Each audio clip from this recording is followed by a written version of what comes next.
Hey everybody, it's Jim with a quick innovation video.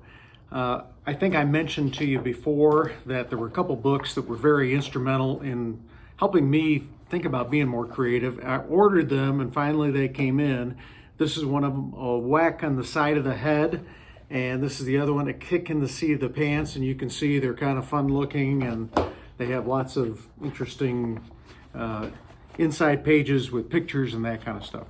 So an interesting problem is described in here that I thought dovetailed with some of the things that we've been looking at, in particular the Patrick Lencioni lecture about the dysfunctions of teams.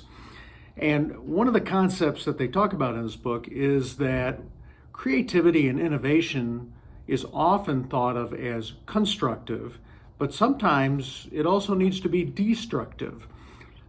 And when it's, you have to kind of tear down stuff that's not working or that could work better a different way. And sometimes that affects teamwork, especially if some of the team members are kind of vested in the old way of doing things. So I have something to show you. I want you to see if you recognize this pattern of letters. Does it look familiar in any way to you? Now, if you're sitting at your computer keyboard, look at the top row of your keyboard. These letters are the top line of the keyboard. And you probably never thought, I've never thought, why are they that way? I mean, they're not in alphabetical order. And it goes back to the late 1800s. There was a company called Shoals and Company. It's mentioned here in this book. And they were having a problem. Back in the old days, typewriters had letters that came up like this, and if people got typing too fast, they would jam up. I've had this happen back in the old days when I was using an old typewriter. And so they set about, how do we solve this problem? How do we get the letters not to jam up when people are typing fast?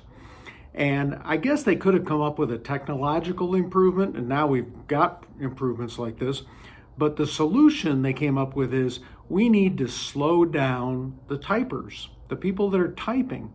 And the way to do that is to put certain letters that are used most frequently, like the I and the O, put them in a spot where a weaker finger has to manipulate and use them, and that way people won't be able to type quite as fast. Now, that's a crazy solution to a problem, and we don't have to have that solution these days because our keyboards don't function like that. But I think it illustrates the point that sometimes destruction is part of the innovative process. And they were doing something there that was kind of destructive. They were doing something that you would think you wouldn't want to do, slow down the typist. But they were doing that to solve a problem. So sometimes our creative solutions to problems might seem destructive. Sometimes they actually are destructive because we have to get old stuff out of the way for new stuff to take its place. But be open-minded. That's probably one of the keys to being creative and innovative. Be open-minded and think. Maybe something needs to be destroyed in order for us to create something new and better. All right, that's my word for the day. Whack in the Side of the Head. Available not at local bookstores, but somewhere on the internet. You can find them because they're still available, but they were published back in the 1980s, so there's not a lot of them around. All right, see you later.